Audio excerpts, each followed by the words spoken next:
Tapi kamu ntar kalau nyanyi harus lebih kucel ya, karena bapak dulu nggak kayak kamu. Ini kamu terlalu bersih untuk seorang anak desa. Harus kucel, iya. Pak Rio mesti tahu yang terjadi kepada Pak Rio sekarang ini bukan sekedar sakit. Ini ada orang-orang yang melakukan ini kepada Pak Rio. Wow. Dan itu adalah santet. Aku nggak ngeh sebenarnya itu terjadinya kalau lagi berdoa ya. Cuman aku tuh begini, tangan kananku tuh begini kenceng sekali. Wow. Jadi saking aku malunya gitu, akhirnya aku tekan gitu tanganku gini karena aku takut jadi terlalu. Karena selalu naik dan begini kayak gemeteran gitu. Iya. Wow. Gitu. Wow. Kamu udah merasa kamu paling pinter ya di sini. Wow. Just because you are the first Indonesian in this company, you are nothing. Apapun yang kita lakukan di dalam Tuhan, ya nanti Tuhan akan berkati secara khusus di dalam bidang kita masing-masing.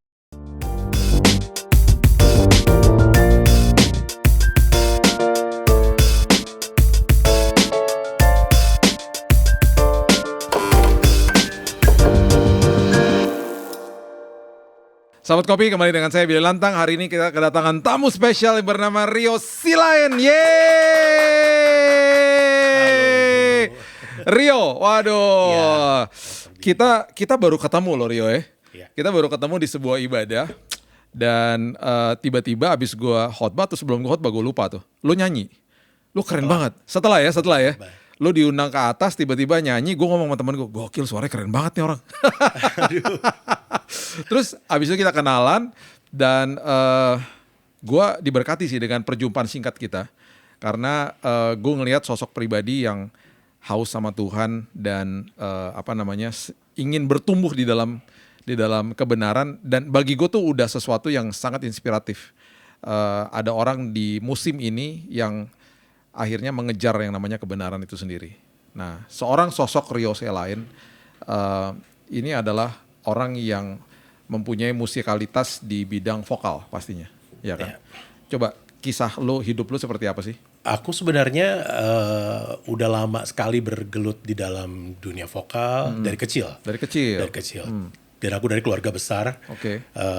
Kebetulan kayaknya tempat tinggal kita agak berdekatan. Dekatan ya dulu. Tempat tinggal orang tua. Iya. Gitu. Terus tapi di keluarga itu mungkin karena latar belakang dari keluarga Batak ya. Jadi bisa nyanyi itu nggak sesuatu yang spesial banget. Oke. Gitu. Ya. Dan semua abang-abangku dan juga kakakku tuh semua tuh pada bisa musik dan bisa nyanyi. Jadi sebagai anak paling kecil, ya aku dan jarak aku tuh dengan yang di atas aku tuh cukup jauh. Gitu, 5 tahun kita bertaut. Jadi ketika waktu kecil itu aku mulai ikutan aktif di gereja atau ikut nyanyi itu lebih sebenarnya tuh kayak ikutan abang-abangku lah. Gitu berkegiatan. Gak pernah yang terpikir bahwa aku yang akan akhirnya sekian tahun kemudian menekuni dunia nyanyi ini sebagai profesional gitu. Dan beruntung sekali dari kecil itu aku juga diperkenalkan sama mama itu karena mama dari kecil itu terlibat dalam LPA, Lembaga Penginjilan Alkitab, penginjilan anak. Jadi akhirnya aku termasuk yang beruntung gitu karena dari sejak SD aku tuh sudah istilahnya lahir baru gitu. Cuman nggak ngerti waktu itu udah ngerti bener atau cuma ikut-ikutan atau ya udahlah ikut aja gitu, nggak paham juga. Tapi untungnya itu yang terus memagari aku gitu dalam perjalanan karir aku sampai besar gitu. Sampai akhirnya aku nggak pernah menyangka bahwa nyanyi itu mulai membuat aku tuh semakin dilihat orang-orang gitu. Sampai di zaman itu tuh aku terpilih gitu, nggak pernah menyangka juga gitu karena tiba-tiba aku tuh dapat satu kesempatan untuk menyanyikan satu buah lagu yang ternyata tuh aku nggak pernah sangka bahwa itu adalah riwayatnya Presiden Soeharto. Oh wow. Dari semua penyanyi anak di Indonesia saat itu gitu. Jadi aku waktu itu masih SD gitu, terus akhirnya sebagai anak kecil gitu maksudnya dipanggil ke istana gitu. Aku kaget setengah mati gitu, dipanggil sama mama sama papa waktu itu. Terus kita ketemu gitu, terus diperkenalkan, terus dikasih tahu gitu bahwa nanti kamu akan membawakan sebuah lagu yang kisahnya itu tentang kisah hidupnya bapak waktu kecil. Judulnya itu Kisah Seorang Anak Desa. Gitu. Dan nyanyi di istana. waktu itu di sana. Wow, Ya, dan iya, akhirnya iya. juga waktu itu aku nyanyi lagi sekali lagi di di Taman Mini Indonesia Indah. Nah, cuman waktu itu tuh persyaratannya aku masih ingat banget almarhum Bu Tin tuh bilang, tapi kamu ntar kalau nyanyi harus lebih kucel ya, karena bapak dulu nggak kayak kamu, ini kamu terlalu bersih untuk untuk seorang anak Harus desa. kucel, iya, Iya, iya. jadi dihitem-hitemin gitu semua gitu. Terus lumayan lah selama seminggu tuh aku benar-benar diperlengkapi gitu dengan segala macam pengenalan tentang latar belakang dan juga riwayat hidupnya Pak Soeharto sampai akhirnya aku nyanyi, dan itu membukakan aku pada berbagai macam pintu, baik itu tapi khususnya semua dalam bidang seni. Yeah. Baik itu nyanyi, baik itu seni yang berhubungan dengan, kalau sekarang mungkin orang lebih kenalnya musikal gitu ya. Waktu itu drama, teater gitu. Aku udah dikenalkan dengan banyak orang-orang besar gitu di zaman itu. Dan aku thankful banget lah gitu ya. Sampai akhirnya mungkin papaku tuh benar-benar aku beruntung punya orang tua tuh yang mensupport aku banget. Karena bahkan di usiaku yang masih sangat kecil gitu ya, tergolong masih SD menjelang SMP, aku tuh nggak bahkan cuman les nyanyi ke satu guru, which is waktu itu tuh cuman Pak Pranajaya, almarhum. Tapi aku les ke Pak Pranajaya, almarhum Titik Puspa. Kemudian aku ada beberapa guru lagi. Jadi aku tuh totally waktu itu tuh sampai 6 guru. Wow. Itu di usia SD dan SMP. Tapi karena mungkin aku dari kecil itu sebagai anak yang ya udah anak kecil gitu yang nurut gitu, jadi ikut aja. Dan memang aku menikmati, aku nggak komplain. Disuruh les musik, aku les musik gitu. Aku les piano gitu. Aku les bahasa aku ikutin gitu. Tapi yang memang selalu sesuatu yang nggak pernah aku lupa adalah kalau ditanya orang, aku tuh nggak pernah bilang mau jadi penyanyi gitu. Jadi aku bahkan dulu bilangnya mau jadi sutradara gitu. Which is akhirnya belakangan tuh aku ngambil kuliah itu juga. Jadi selain aku ambil kuliah psikologi karena latar belakang budaya Batak tadi, jadi mama papa bilang kayaknya kalau kamu lesnya seni juga nggak ada yang spesial. Jadi masih les sesuatu yang lebih jangan cuma nyanyi lah, kebanyakan Batak kalau kayak begitu doang gitu. Jadi gue pikir ya udahlah aku ambil sekolah psikologi dan aku kuliah 2 saat itu. Jadi aku ambil kuliah film juga karena aku suka gitu. Nah tapi yang aku nggak pernah lupa dari kecil aja, setiap kali kalau ditanya sama orang-orang, mamaku selalu bilang gini, oh anak saya yang bungsu nanti jadi pendeta. Aku tuh ngeliat mama gini, Oh ya? ini gak salah gitu. Cuman aku karena mungkin bontot ya, jadi apa sih maksudnya? Cuman aku diem aja. Tapi aku nggak pernah maksudnya protes atau apa. Aku diem aja gitu. Dan aku percaya itu kayaknya doa ya gitu. Dan waktu itu mama tuh yang akhirnya terlibat di karena kita dari latar belakang HKBP. Jadi walaupun kita di HKBP, mamaku tetap aktif di sekolah Alkitab malam. Dia tetap sekolah Alkitab dan dialah yang selalu di zaman itu aja tuh dari sekian banyak orang di majelis di gereja aku di HKBP tuh mama yang udah pelayanan kesana kemari dan khotbah gitu. Dan aku selalu diajak gitu. Dan bahkan kita tuh rutin, aku yakin Pastor Billy pasti tahu, dulu kan ada satu kegiatan tahunan di yayasan YPPII di Batu Balang. Oh iya, iya. Pak Jadi, Octavianus almarhum. Iya, Pak Octavianus. Aku selalu ikut tuh. Tapi mungkin lebih ngikutnya tuh lebih karena mungkin nemenin mama aja gitu. Tapi again ini sesuatu yang menurut aku ini apa suatu tanda apa gimana ya. Jadi di usia aku yang masih kecil aja saat itu, tiba-tiba aku ketemu dengan Pak Oktav dan Pak Oktav bilang kamu nyanyi sebelum saya khotbah. Itu aku masih SD atau SMP lah, SMP awal. Tapi saat itu tuh aku waktu itu lagi demam, karena itu kan seminggu ya, selalu kegiatannya setiap tahun itu kan seminggu. Dan kegiatannya kan selalu setiap bulan Juni-Juli ketika kita liburan sekolah. Pas aku sampai di sana tuh aku lagi sakit lah gitu. Dan aku kayaknya nggak mungkin nyanyi deh, ini kayaknya nggak bisa gitu. Dan dibawa ke klinik gitu, terus didoain gitu, aku masih inget banget. Terus mamaku bilang cuma bilang gini, Dok, kalau memang ini obatnya nggak bisa bekerja langsung, nggak apa-apa deh, gitu. Tapi bisa nggak untuk malam ini aja, saya mohon, katanya gitu. tolong kasih obat yang maksudnya paling ampuh lah gitu ya, karena malam ini anak saya harus nyanyi.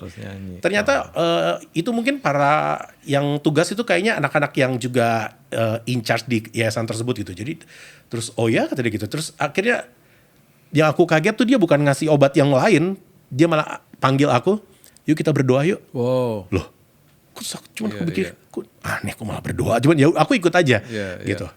Aku ikut terus berdoa, udah.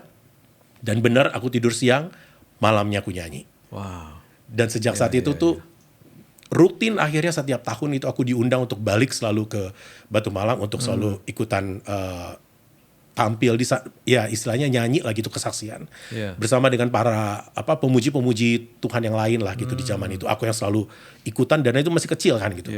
Terus akhirnya aku percepat gitu, fast forward setelah aku masuk ke dunia kuliah gitu, dan ketika aku udah mau lulus nih, di hari terakhir aku lulus gitu, aku tuh waktu itu dari kecil aja, dari usiaku SMA aja tuh aku udah mulai cari kerja dari bernyanyi. Itu salah satu yang aku lakukan untuk menunjukkan kepada papa bahwa, karena papa waktu itu nggak mengizinkan aku untuk sekolah seni yang IKJ itu. Jadi aku bilang ya udah. Kenapa ya orang tua tuh dari dulu gitu ya? Iya. Banyak banget loh kisah-kisah, maksudnya pokoknya kalau lu mau ambil musik nggak ada duitnya gitu, harus ambil ya, mungkin zaman kita ya arsitek, dokter, ya, ekonomi lah gitu-gitulah biasanya orang tua mikir harus ada uangnya, dia pikir bahwa panggilan Tuhan itu harus itu gitu loh, jadi itu kayak secondary gitu, padahal kan benar. Apapun yang kita lakukan di dalam Tuhan, ya nanti Tuhan akan berkati secara khusus di dalam bidang kita masing-masing. Itu yang perlu diingatkan terus gitu ya, untuk juga orang tua yang nonton hari ini gitu. Kalau sekarang sih udah beda kayaknya. Tapi masih ada yang sama. Berbeda dalam inti, maksudnya gini, ada orang-orang yang sudah memang banyak yang terbuka, tapi ada orang-orang yang masih kolot juga, yang masih ngikutin gara-gara gaya orang tua zaman dulu. Betul. Masih lakukan hal yang sama gitu. Jadi itu gue temukan ketika lagi seminar parenting sesama orang tua, yang terjadi, dan itu membuat anak-anaknya frustasi akhirnya gitu loh, dan sedih kan. Nah itu ya, waktu itu nggak boleh, terus gimana? Diem-diem berarti? Diem-diem. Wow. Jadi untungnya aku ngambil psikologinya di Atmajaya ya. Jadi kalau di Atmajaya itu kan sekolahnya selalu kayak masih SMA, masuk jam 7 pagi. Jadi mereka tuh nggak terlalu tahu ini sebenarnya kelar jam berapa sih. Jadi sementara kalau di Atmajaya tuh jam siang aja 11 atau 12 tuh udah kelar. Udah selesai. Langsung aku lari ke IKJ, lanjut. Wow. Which is mereka pikir masih Atmajaya nih, masih melanjutkan itu. Nah aku pikir gimana ya cara aku melanjutkan ini, karena papa udah gak support. Jadi akhirnya aku dari SMA aja sebenarnya aku udah mulai nyanyi dan menghasilkan lah gitu ya. Jadi aku udah mulai ngeband. Di IKJ belajar vokal? Bukan. Belajar apa? Sinematografi. Oh, belajar sinematografi. Iya. Oh, karena suka perfilman. Iya, karena itu passion aku. Dan aku gak merasa perlu lagi untuk belajar vokal. Bukan so tau ya. Karena dari kecil aja aku guruku udah 5 gitu. Jadi aku pikir udahlah cukup lagi ya. Gue harus latih. Dan juga udah ngambil musik juga. Jadi kayak udah cukup deh. Aku pengen sesuatu yang lain gitu. Waktu itu tuh aku udah mulai diperkenalkan pada dunia malam. Jadi SMA aja zaman aku nggak tahu, mungkin ini eranya kita hampir sama kah? Lu SMA di mana sih? Jadi 30. Oh dekat rumah. Dekat rumah. Iya. Jadi zamannya pasir putih, zamannya dunia Kemang tuh gitu, dunia malam itu aku udah keliling tuh, dari kafe ke kafe apa segala macam tuh. Tapi di samping karena memang aku suka dan karena menghasilkan gitu. Jadi bayangin aku tuh pulang tuh udah malam banget gitu, dengan berbagai alasan lah tentunya. Dan udah mulai menghasilkan, jadi akhirnya ya satu kali orang tua tahu bahwa ternyata aku ngambil kuliah 2 dan mereka nggak bisa ngapa-ngapain karena toh akhirnya aku bilang gini, ya udah kan yang biayain kan aku sendiri. Wow. Jadi jangan larang-larang. Gila, berat banget lo hidup lo berarti ya. Schedule wise. Betul. Ya. Lo pagi Atmajaya, siangnya IKJ, malam nyanyi. Iya. Untuk biayain sekolah itu. Iya. Wow. Dan saat itu akhirnya di akhir dari aku masuk kuliah gitu ya, pas lagi zaman kuliah itu di semester terakhir itu akhirnya ada satu agensi internasional itu base waktu itu di Kemang yang tiba-tiba melirik aku gitu. Jadi mereka tuh sampai tiba-tiba datengin aku, suami istri, mereka orang Belanda dan istrinya orang Filipina gitu, datengin aku untuk bilang bahwa kita perlu untuk regenerasi. Karena segitu banyak band atau musisi yang tampil di Jakarta itu selalu adalah dari Filipina. Kalau kita ingat zaman itu, Asia Reform atau apapun lah semua yang tampil di hard rock, nggak ada band Indonesia dong. Semuanya pasti bawa dari Filipina kan. Terus karena memang mereka keren banget sih. Gitu. Jadi mereka bilang mereka ingin sesuatu yang baru dan mereka ngelirik aku saat itu. Cuman aku nggak mau gitu karena yakin gitu. Karena aku belum siap, maksudnya setiap malam gitu ini pasti bakal tiring banget buat aku kan gitu. Dan waktu itu masih zamannya telepon rumah gitu. Mereka sampai telepon ke rumah dan ngomong ke mama aku untuk minta Rio untuk ikutan di band kita gitu. Jadi akhirnya aku direkrut. Kita direkrut satu band namanya The Blend. Kenapa dibilang The Blend? Karena selalu kita introduction-nya kalau ke orang-orang, because we are the blend of Filipino and Indonesian selalu. Which is aku satu-satunya Indonesia. Yang lain tuh the rest tuh Filipino gitu. Wow. Dan aku tuh agak sedikit kaget gitu ya, karena ternyata mungkin ini juga sharing gitu kepada teman-teman semua yang di dalam industri ini gitu. Ketika aku berlatih sama mereka tiap hari, mereka tuh semua baca. Kalau kita kan boro-boro gitu kan, ya pakai insting aja. Semua baca gitu. Wow. Dan aku boro-boro aku ngerti karena aku untungnya kan sempat sekolah vokal juga dan sekolah piano juga. Cuma kapan waktunya gitu. Mereka semua diberangkatkan dari negaranya ke sini untuk totally as a professional musician atau singers gitu kan. Nah kalau aku kan enggak. Gitu. Malam nyanyi kan pagi dan siang kan aktivitasnya ini. Which they don't care. Jadi ketika kita start nyanyi gitu di panggung, terus ketika aku mulai kelihatan muka capek, muka lelah, atau aku berlandaskan gini aja, ala gue bisa improv kok. Gue bisa lah nanti on the spot gue akan isi gimana. Nggak sampai seminggu gitu aku ditarik sama yang pemimpinnya gitu, orang Filipina. Terus dia bilang gini, kamu udah merasa kamu paling pinter ya di sini. Wow. Just because you are the first Indonesian in this company, you are nothing. Gitu. Asal tahu aja ya, kita semua tuh setiap kali latihan tuh kita belajar abis-abisan loh. Dengan semua part tuh kita baca abis-abisan. Lo datang nggak mikir apa-apa, dia itu cukup menggunakan insting apa segala macam, nggak bisa kayak gitu. Wow. Dan itu kayak tamparan banget buat aku gitu. Dan aku sempat yang kayak demonstrasi lah gitu di panggung gitu. Terus di panggung tuh aku langsung kayak muka murem gitu, kayak kesel apa gitu. Aku pikir itu akan membuat mereka gimana gitu. Ternyata they don't even care. Masuk set kedua gitu, dipanggil lagi aku. Lo ngapain? Digituin. Lo mau sabotase penampilan kita malam ini? Wah, mereka pakai bahasa yang cukup kasar lah saat itu. Pokoknya perbaikin tuh muka lo ke kamar mandi, cuci muka apa segala macam, entertain. Because that's our job. Waduh, aku pikir gila. Welcome to the real world. Terus udah akhirnya pas udah selesai itu malam itu mereka ngajak aku ngomong gitu ya. Karena kita berenam di dalam satu grup. Mereka ngomong, kita tuh gitu ke lo tuh bukan kita nggak suka Rio, tapi lo harus hargai. Bagi lo mungkin ini sekedar melampiaskan hobi. Bagi kita ini pekerjaan. Dimana sama of us itu ada yang udah berkeluarga, ada yang udah punya anak, ada yang segala macam. Kita meninggalkan negara kita untuk benar-benar komit pada pekerjaan ini. Dan lo dengan attitude lo yang bahkan nggak pernah ngulik apa segala macam, itu tuh benar-benar itu meremehkan kita banget.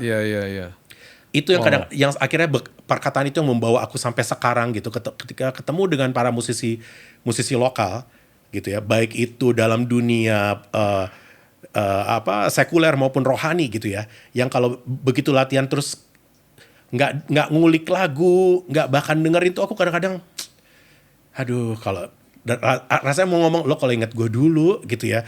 Bisa-bisanya kadang-kadang maksudnya mereka berlandaskan yang penting kan hati, yang melayani.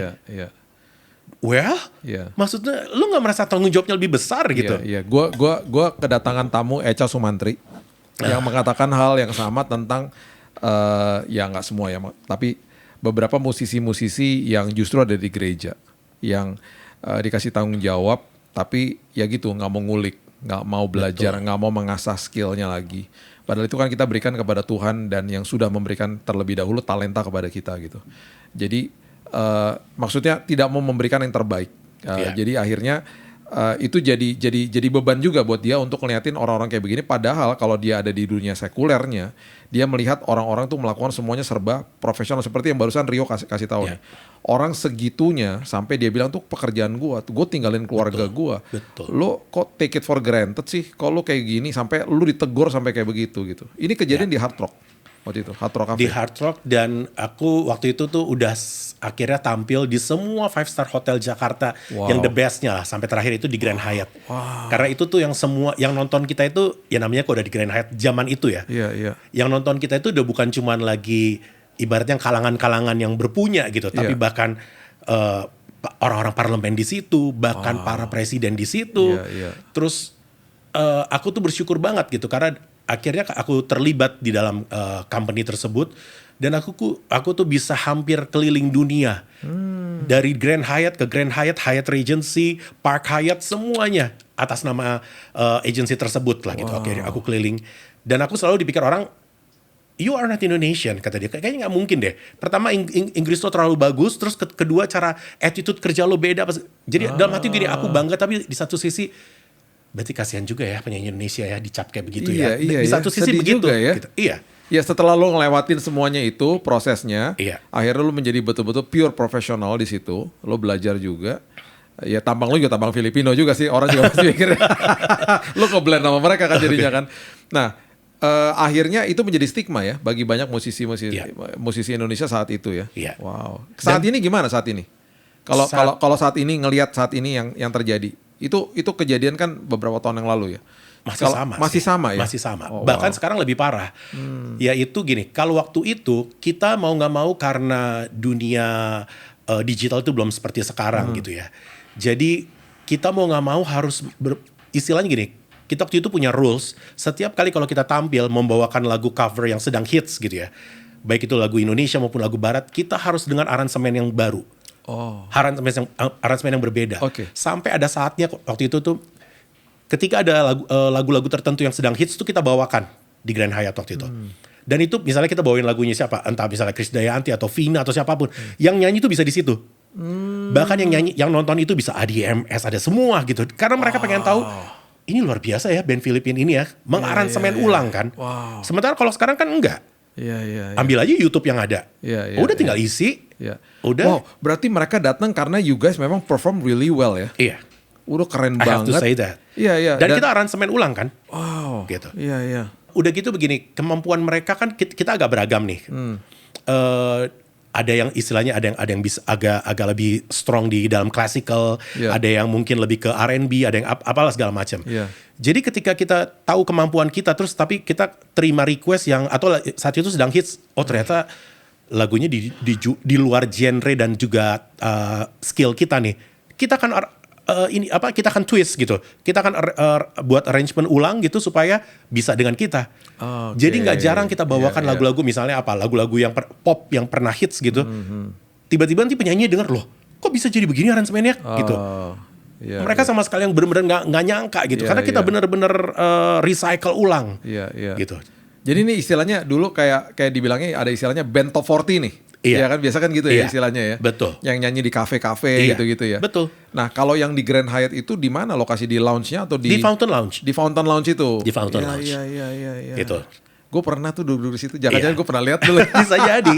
Bisa jadi. Iya. Jadi sekian tahun pertama aku di situ gitu. Terus akhirnya kan di atasnya itu ada kafe yang dulu hits, yang terkenal banget lah dulu, orang kenalnya itu O'Reilly's gitu ya. Itu banyaklah penyanyi-penyanyi ngetop Jakarta di situ gitu. Sampai akhirnya satu kali tuh aku gak nyangka manajerku itu bilang gini, starting next month gitu kontrak kita diperbaharui. Oke, bilang gitu. Karena aku ditarik ke atas nyanyi. Tapi sekarang nama bandnya kita ganti ya. Dulu In Session nama bandnya itu.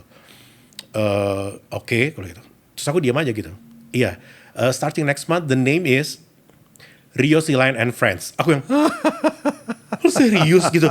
Jadi maksudnya bener-bener gila di bawah nama gue gitu. Aku gak pernah nyangka gitu. Karena biasanya udah tuh kayak Shakila and Friends gitu. Zaman itulah gitu ya. Atau siapa lah gitu. Sampai lo tiba-tiba pakai nama aku gitu. Dan aku ini komitmennya tambah gede lagi nih. Bener-bener lah gitu ya. Dan itu berlangsung hampir 2 tahunan lah gitu. Aku nyanyi di situ. Dan ya aku mulai apa ya namanya benar-benar totally 100%, mungkin kalau bisa dibilang 200% kali. Dan ya aku bisa bilang aku ini workaholic banget lah gitu. Semakin diberikan tanggung jawab yang besar, akhirnya bos aku bilang, karena lo sekarang udah terikat di sini, which is lo udah gak bisa lagi keluar negeri, gimana kalau lo mentrain semua orang-orang dari penyanyi-penyanyi dan juga talent-talent dari Indonesia yang akan diberangkatkan keluar. Karena you know what it takes untuk bisa di luar negeri itu seperti apa. Jadi akulah yang ngetrain mereka semua gitu, penyanyi-penyanyi dalam negeri untuk bisa berangkat. Dan setelah aku tuh ya puji syukur lah gitu, akhirnya istilahnya aku jadi pembuka jalan gitu ya. Udah akhirnya banyak orang-orang Indonesia yang bisa keluar, baik itu nyanyi di hotel, di baik bintang 5 maupun juga di kapal gitu dan dimanapun lah gitu lewat agency ini. Dan aku bersyukur banget lah. Jadi gitu. tunggu, sekarang Rio ini punya sebuah kayak sekolah gitu, agency. Aku lebih ke, kalau aku ngomong gitu tuh kesannya kayak bersaing banget ya dengan tempat di mana aku dibesarkan gitu. Jadi aku lebih bilang aku main bisnisnya itu adalah sekolah vokal. Sekolah vokal. Oke. Tapi di situ aku punya 2 divisi. Jadi yaitu ada divisi entertainmentnya, which is aku providing juga untuk entah tempat-tempat yang membutuhkan untuk live music, baik itu cafe, mall atau hotel. Oke. Boleh tampilkan IG-nya dong ya di sini ya. Boleh kan ya? Sekolahnya ada IG-nya dong. Iya, ada. Ya. Nanti diklik di sini, tinggal dilihat. Terus di mana lokasinya sekolahnya? Itu di Kebayoran, di Pakubuwono. Di Pakubuwono. Oke. Ya. Nah, siapa orang yang pernah dilatih kemudian tumbuh kembang menjadi artis atau penyanyi yang di bawah naungannya Rio? Lumayan banyak sih. Jadi di tahun mulai dari tahun kedua, ketiga sampai akhirnya terakhir tuh seasonnya Liodra ya, Indonesian Idol, itu aku diminta untuk menjadi vocal coach di sana. Gitu. Jadi semua season itu aku ada di Indonesian Idol. Baik itu Indonesian Idol maupun X Factor dan juga Idola Cilik gitu. Untuk jadi semua ininya MNC lah gitu. Iya. Cuman memang itu time consuming banget gitu. Jadi akhirnya aku memutuskan sampai tahun itu tuh udah deh aku berhenti gitu. Aku selesai dulu karena aku harus konsentrasi sama sekolahku juga kan. Karena setiap kali aku komit dengan satu season itu aku harus selama 6 bulan tuh benar-benar selama seminggu dalam 3 hari dalam seminggu tuh paling nggak aku harus bolak-balik ke RCTI terus gitu. Untuk menemani mereka kan gitu selama 6 bulan komit. Jadi hampir setengah tahun tuh waktuku habis gitu. Jadi aku pikir udah deh kayaknya terakhir seasonnya Liodra tuh aku udah stop gitu. Setelah itu aku udah gak ikutan lagi. Gitu. Tapi kalau setiap waktu itu tuh di tahun-tahun sebelumnya, terutama kalau udah masuk babak spektakuler, kalau selalu lihat di season yang udah 12 finalis yang terbaik gitu, setiap tampil itu selalu ada choir, itu it's either ditulis Rio Silain Choir atau Voice of Indonesia. Itu adalah aku. Gitu. Aku dan murid-murid. Gitu. Itulah brand aku. Gitu. Ya setelah itu aku udahlah. Gitu. Ada satu hal di mana aku pikir kayaknya udah cukup dulu aku berkecimpung di sini. Aku mau komit di sekolahku sendiri. Wow, ini sosoknya Rio Silain ini berarti banyak banget yang ada di behind the scene loh, ya kan? Menelorkan banyak bintang-bintang di mana-mana dengan pengalaman-pengalaman yang diambil dari tadi yang dikatakan band Filipina. Terus nyanyi secara profesional di hotel-hotel bintang 5 yang gue bilang sih bintang 5 bukan bintang 5 aja, bintang 5 diamond gue rasa tuh ya udah seperti hotel yang tadi disebut. Nah itu akhirnya menempa seorang Rio Silain untuk jadi orang yang bantu banyak orang, jadi berkat bagi banyak orang. Nah kembali ke sisi yang tadi nih ya, yang nyokap lu bilang gue mau tahu anak gue jadi pendeta. Dari jadi sisi kehidupan lo dengan hubungan pribadi lo dengan Tuhan lah, ya kan? Nah itu gimana tuh gejolaknya? Pasti kan semua kita diproses sama Tuhan. Betul, sangat.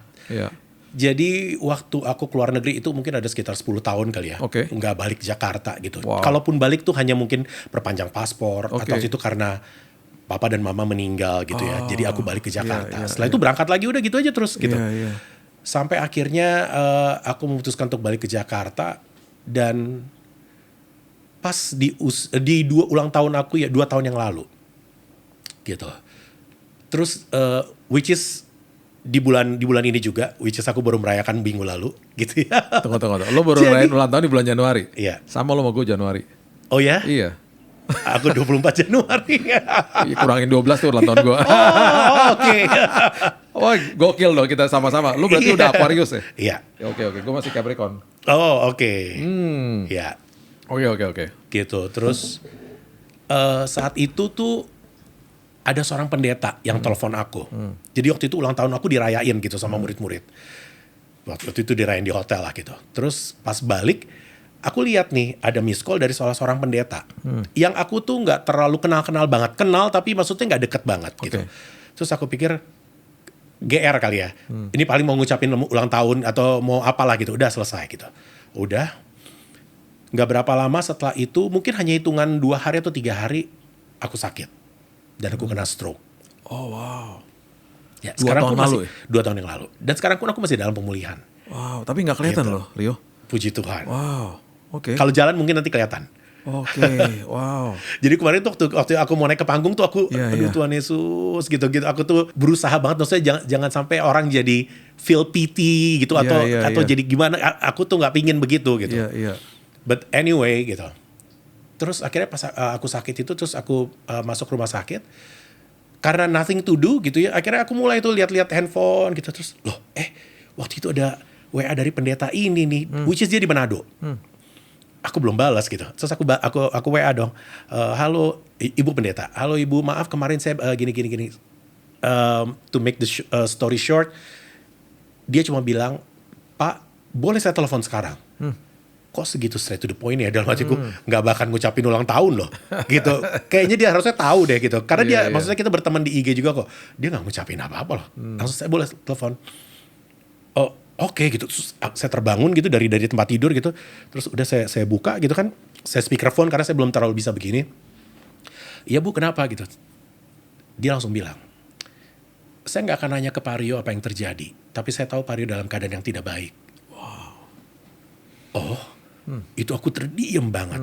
Terus dia cuma bilang begini, Pak Rio mesti tahu yang terjadi kepada Pak Rio sekarang ini bukan sekedar sakit. Aduh, aku rasanya kalau ngomongin ini tuh masih gitu ya. Merinding ya. Iya. Ini ada orang-orang. Aku sampai gini, ini gue yang salah denger nih jamak atau gimana sih? Kok dia ngomongnya orang-orang yang melakukan ini kepada Pak Rio. Wow. Dan itu adalah santet. Aku sampai, Tuhan Yesus gitu. Terus aku tuh terdiam gitu ya. Aku langsung memang terduduk gitu saat itu, diam gitu. Aku tahu, aku tuh karena mungkin take it for granted ya. Hidup dari keluarga Kristen, merasa bahwa aku tiap minggu aktif kok di gereja. Aku bahkan ngelatih paduan suara gereja, semua vokal group gereja aku latih apa segala macam. Tapi masa sih gue bisa diginiin? Kayaknya nggak ini deh. Gitu ya, ternyata itu terjadi. Udah aku diam dulu tuh. Aku bilang ya udah ibu, saya terima kasih atas ininya, atas pemberitahuannya ya. Singkat kata aku belum mengiyakan dia lah gitu untuk bertemu. Tiba-tiba telepon kedua. Nah ini dia nggak langsung berani telepon ke aku, tapi ke sekretaris aku gitu. Akhirnya sekretaris aku bilang, Pak itu ada yang hubungin saya dari ibu pendeta gini. Oke, kenapa? Bapak aja dia ngomong. Sekretaris aku kayaknya nggak enak mau ngomong sama aku, kasih tahu ke aku. Akhirnya aku ngomong sama dia, iya bu, kenapa?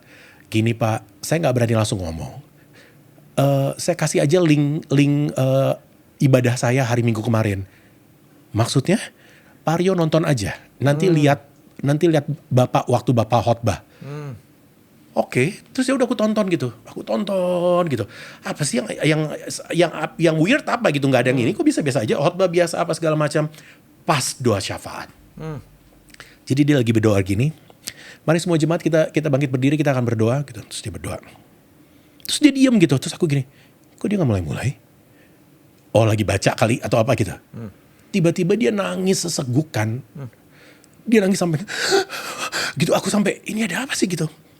Terus dia langsung, dia nggak bisa ngomong gitu. Terus dia berhenti gitu sampai aku bisa lihat di YouTube itu tuh semua jemaatnya tuh kaget gitu. Maksudnya ada apa yang terjadi dengan Pak Pendeta gitu. Akhirnya setelah nonton gitu, terus aku tanya, itu maksudnya kenapa bu? Iya, malamnya saya tanya sama suami saya, apa yang terjadi? Karena semua orang setelah kebaktian menanyakan, ada apa yang terjadi sama bapak? Kok bapak begitu tadi? Kenapa? Istrinya bilang, saya juga nggak tahu. Bapak nggak bilang sama saya apa yang terjadi. Malamnya dia di rumah dia bilang,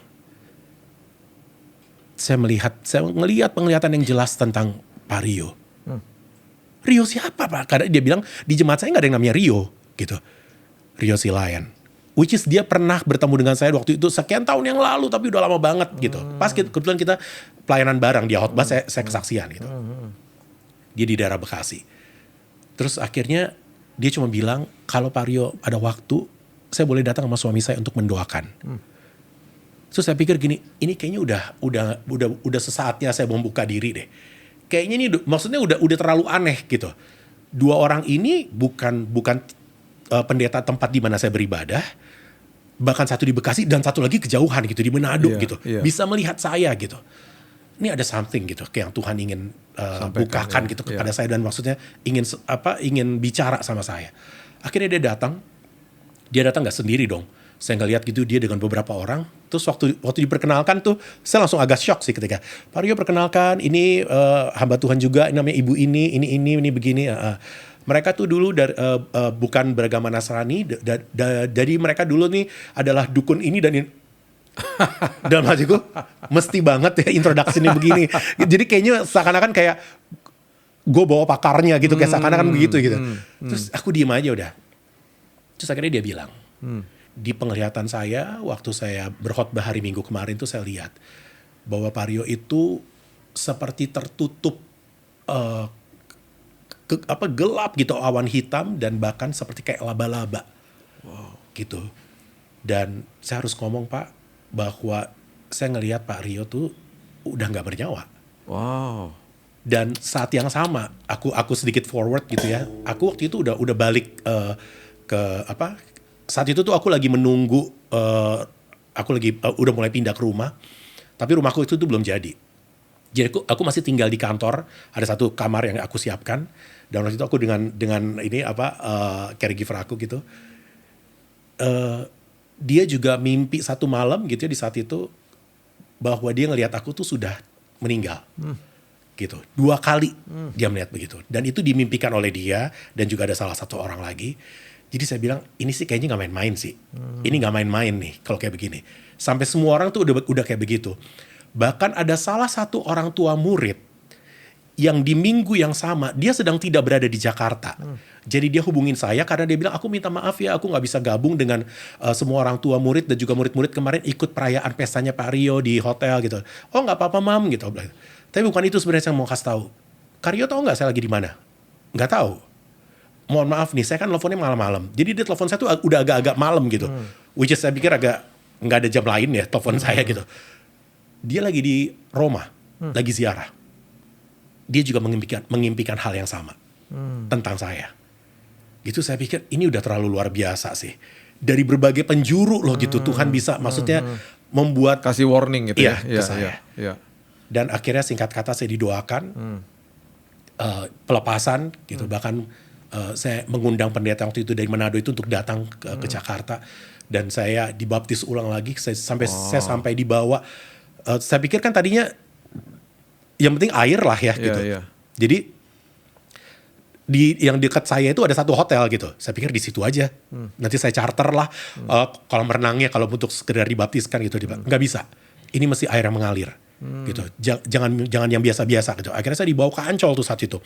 Saya benar-benar dibaptis ulang di sana dan itu waduh, saya nggak bisa ngomong lah gimana. Saya benar-benar sampai gemeteran setengah mati gitu ya. Dan ya waktu itu benar-benar didoakan ulang gitu dan saya udah benar-benar kayak lahir baru dong berarti. Lahir barunya Rio untuk yang kesekian kalinya. Iya. Wow. Dan saat itu ada beberapa pendeta yang di minggu yang sama datang dari berbagai macam gereja karena aku tuh anak ke-7. Jadi bayangin ya, kalau 7 bersaudara dengan 7 orang yang gerejanya beda-beda, masing-masing tuh bawa pendeta dari gerejanya masing-masing. Tapi semuanya tuh punya mungkin gak benar-benar punya penglihatan yang sama, tapi mereka tahu bahwa mereka bilang ini, kayaknya adik lo masih didoain deh. Gitu. Dan didoainnya itu bukan sakitnya, tapi ada sesuatu nih. Gitu. Sampai akhirnya dan kejadiannya macam-macam yang aneh-aneh. Wow. Jadi bisalah malam-malam itu yang pagi-pagi gitu aku tiba-tiba di tempat aku punya bisnis sekolah itu bisa tiba-tiba ada kotoran manusia, ada segala macam pokoknya yang aneh-aneh di tempat itu gitu terjadi. Bahkan di satu kali gitu, satu malam gitu, aku sedang lagi nonton TV gitu. Kayaknya aku lagi dengar khotbah gitu ya, gitu. Tiba-tiba tuh aku dengar gini di sebelah kanan ini ada jendela gitu, jadi kayak gitu. Terus aku pikir apa? Kayaknya nggak mungkin ada orang ngetok ya. Secara aku tinggal di lantai 3 hampir sama seperti ini. Jadi nggak mungkin ada yang ngetok nih. Gitu. Kalau di lantai bawah mungkin dong. Lantai 3 siapa yang mau ngetok gitu kan. Terus saya ngeliat gini, itu hordennya bergerak-gerak. Saya panggil caregiver saya gitu, coba cepetan itu buka, lihat ada apa gitu. Dilihat nggak ada apa-apa. Tapi saya bilang angkat ini semua tempat tidur. Saya nggak yakin. Yang saya lihat itu bukan mimpi. Itu tadi saya ngeliat. Dan ternyata ada dia pegang gitu, terus jangan dipegang Pak, dia bilang gitu. Terus kenapa? Saya tahu ini baunya menyan. Waduh, aku pikir ya Tuhan Yesus, jadi selama ini saya tidur dengan ini gitu. Yang sementara saya kan nggak tahu ada begituan kan. Gitu. Ya udah, akhirnya ada beberapa pendeta lagi yang datang untuk mendoakan saya sampai ke dalam ruangan tersebut. Gitu, kita didoakan, ditabiskan apa segala macam lah gitu. Dan ya udah, singkat kata akhirnya saya benar-benar selesai gitu. Sudah selesai lah gitu permasalahan dengan itu gitu. Dan tapi di akhir dari setiap kali lawatan itu dengan setiap pendeta itu, mereka selalu bilang, kita ngelihat ke depan ini bahwa Pak Rio itu akan dipakai Tuhan luar biasa. Puji Tuhan. Puji Tuhan, merinding gua. Puji Tuhan. Tapi waktu lo nyanyi pas gue ketemu sama lo di event itu di acara perayaan Natal, gue merinding sih. Karena lo bukan sekedar nyanyi, lo ada urapannya memang. Dan gue percaya sekarang gue baru ngerti ternyata 2 tahun lalu itu lo ngalami Tuhan dalam hidup lo.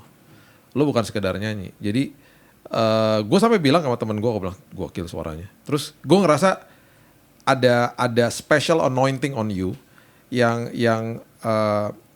ya disitulah mungkin. Sekarang gue baru ngerti Tuhan mau pakai lo di situ, di talenta yang Tuhan sudah berikan dalam hidup lo, yang selama ini lo pakai kemana-mana untuk memang ya nggak apa-apa juga, sah-sah aja, itu menjadi mata pencarian lo. Dan sekarang Tuhan udah arahin ke sini sampai sekolah, sampai akhirnya ini kayak udahlah Rio, di usia seperti ini udahlah, jangan lari-lari lagi lah dari saya gitu loh. Dan itu yang Tuhan mau gunakan dalam hidup lo, itu keren banget sih, keren banget.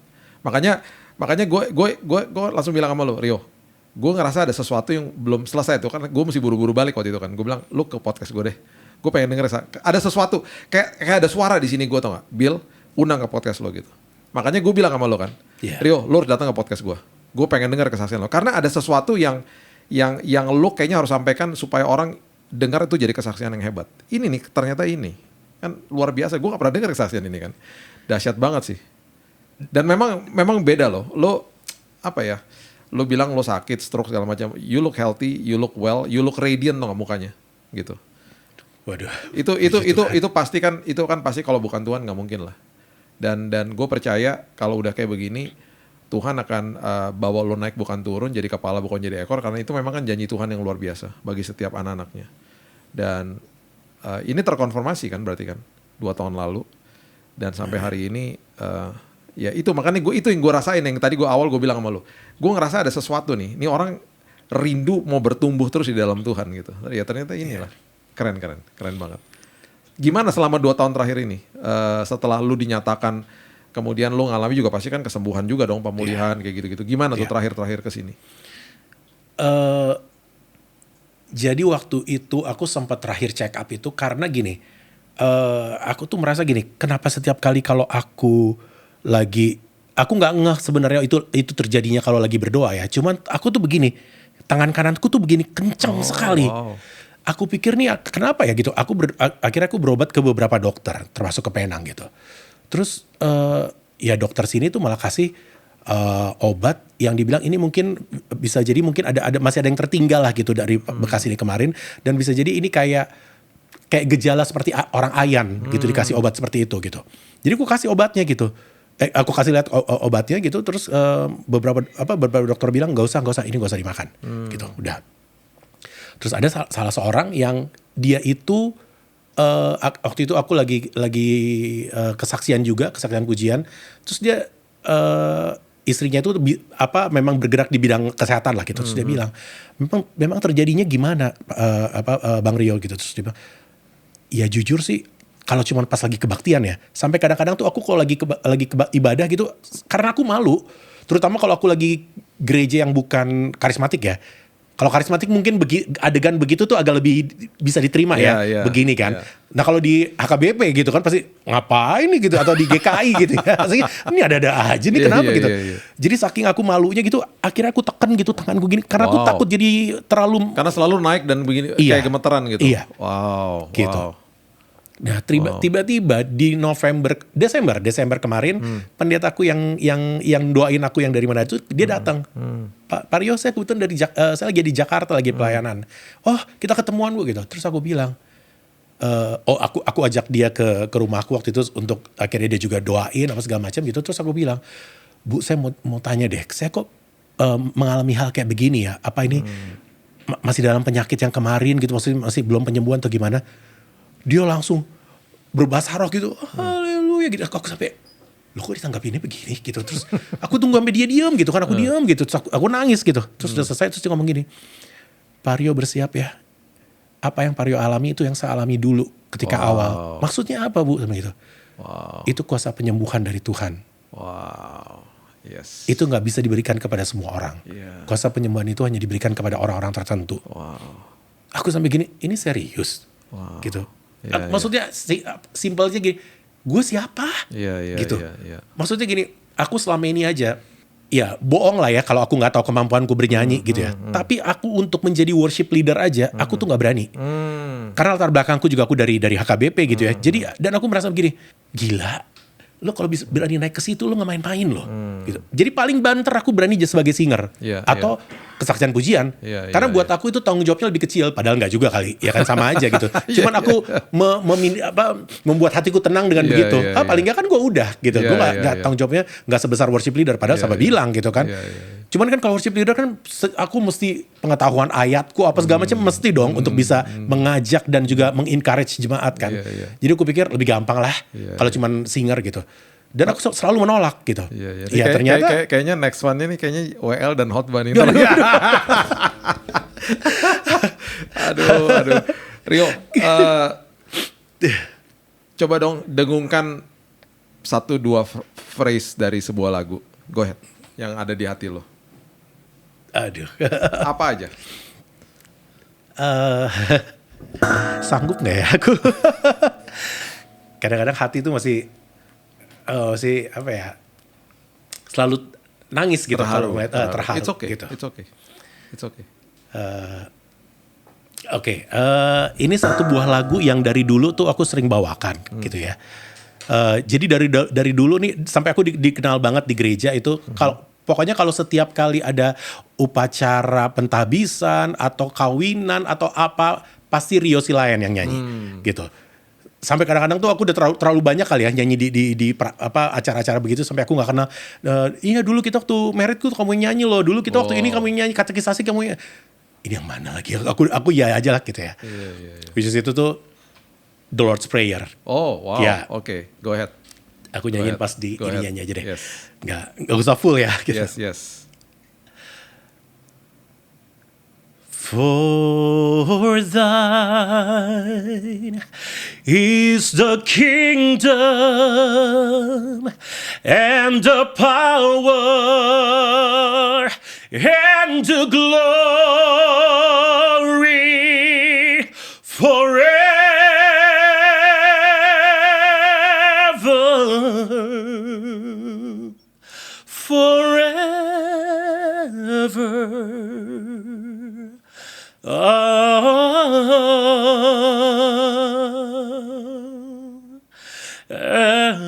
Amen.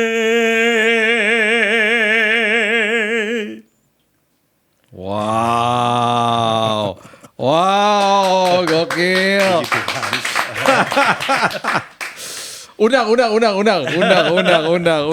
Kasih kesaksian yang luar biasa. Rio, gue thankful banget bisa akhirnya kesini. Dan gue pribadi diberkati banget dengan kisah-kisah lo. Dan gue percaya ini jadi another stepping stone untuk terus Tuhan mengkonfirmasi hidup lo dipakai lebih dahsyat lagi. Selain sekolah itu sudah membawa berkat bagi banyak orang dengan menciptakan talenta-talenta yang baru kepada orang-orang yang ingin belajar vokal. Dan kali ini juga gue percaya ada chapter baru lagi khususnya di 2026 ya buat hidup lo. Banyak pintu-pintu baru Tuhan akan bukakan dan gue percaya kesehatan lo terus dipulihkan Tuhan makin kuat, makin luar biasa. Dan bukan hanya itu saja tapi panggilan Tuhan itu makin kuat dalam hidup lo, makin tajam untuk lo pakai buat kemuliaan Dia. Dan I'm proud of you. Dan kemarin kita ketemu di ibadah itu nggak kebetulan, Rio. Nggak kebetulan. Tuhan mau pakai lo lebih dahsyat. Gitu. Iya kan? Nggak kebetulan ya. Iya. Karena gue pulang di mobil tuh gue ngomong sama teman gue itu. Kan gue berdua sama dia. Gue bilang gitu. Kenapa ya? Gue punya strong desire. Gue pengen dengar kesaksian dia dan harus diberitakan kesaksiannya si Rio. Gue bilang gitu. Makanya gue tiba-tiba ngomong kan. Gue bilang lo harus ke podcast gue. Lalu kita baru kenalan di situ. Iya, Keren banget. Rio, kasih tahu kata-kata kepada orang-orang yang mungkin sedang bergumul seperti lo bergumul waktu saat itu. Go ahead. Aku mungkin lebih spesifik kepada teman-teman yang diberikan talenta dari Tuhan, yaitu di dalam puji-pujian dan juga penyembahan dan juga bermusik gitu ya. Jadikanlah itu sebagai suatu sarana untuk memuji dan memuliakan nama Tuhan. Yeah. Jangan pernah gunakan itu sekedar hanya hobi atau ya menyalurkan kemampuan kita gitu. Tapi jangan lupa lewat kesaksian pujian itu banyak orang yang bisa dijamah. Amen. Dan banyak orang yang bisa akhirnya mengenal Tuhan Yesus dan menerima Dia sebagai juru selamat lewat bukan cuma kesaksian kita ketika kita berada di mimbar, tapi bahkan ketika kehidupan kita sekalipun di keseharian kita, itu yang paling penting. Gitu. Itu saja sih. Yes. Ya. Thank you Rio. Terima Thank you so kasih. much. Sahabat Kopi, jangan lupa share video ini pastinya kepada semua teman-teman yang membutuhkan pastinya dan membawa kisah ini menjadi berkat bagi kehidupan mereka. So, sampai next time. Until next time. Dari saya Billy Lantang, jangan lupa subscribe, like, dan juga share Billy's Coffee Table di IG, TikTok, dan YouTube. From me and from Rio Silain, until next time, God bless you. God bless.